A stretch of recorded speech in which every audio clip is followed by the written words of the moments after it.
asalaamaaleykum sama gars yi mbaa yow ngeen ci jàmm barikalla tali baa ngi rey de waaw démb de juróomi bakkan a rotati ndax accident diggante 24 janvier ak 4 février 26 morts ci tali bi accident nga ko indi kañ la lool di jeex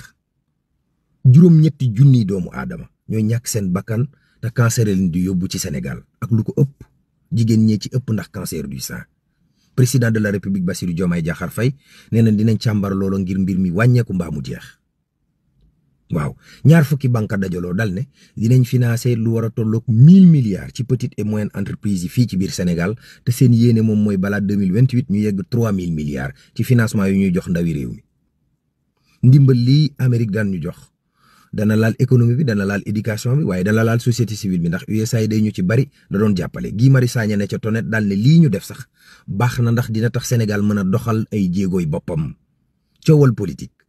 Amadou Ba. premier ministre ba woon dañ ko tudd ci coowal 94 milliards yi bëgg a yëkkati mbalanum kiiraayam ay bokkam ak i jege ñaaleem daal ne dinañ xeex ndax lii du lenn lu dul liquidation politique danañ xeex ku jég politique gi dañoo dajale seen bopp ne dañuy def face à Diomaye ak Sonko xeex ak ñoom Khalifa Sall lañ jiital ca xeex ba yoon dal di bind ab convocation imminente ne Farba Ngom na ñëw ñu tàmbalee atte ko gone yi waree fondé yi génn ca mbedd ma taal ay pëne ne seen gaa yi ñu jàppoon ca manifestation yu njëkkee lañ bëgg ñu wàcc leen waaw ñeenti góor jigéen lañ fekk boori mosquée de la divinité ñu doon sëy ci seen biir ay góori góor ñu tëj leen yaari ati kaso am na ñu bari ñoo xam ne ci jàngalekat yi nee nañ danañ gëreew am na ñu bari ci ñi nekk ci commerçant yi lànk ne duñu wàññi njëg yi état bi mel ne da cee impuissant yàlla ñu yàlla may kendal ak jàmm waa ji Sam Notaire dafa jam xarit ba pare daw ñaaw na yéen ak jàmm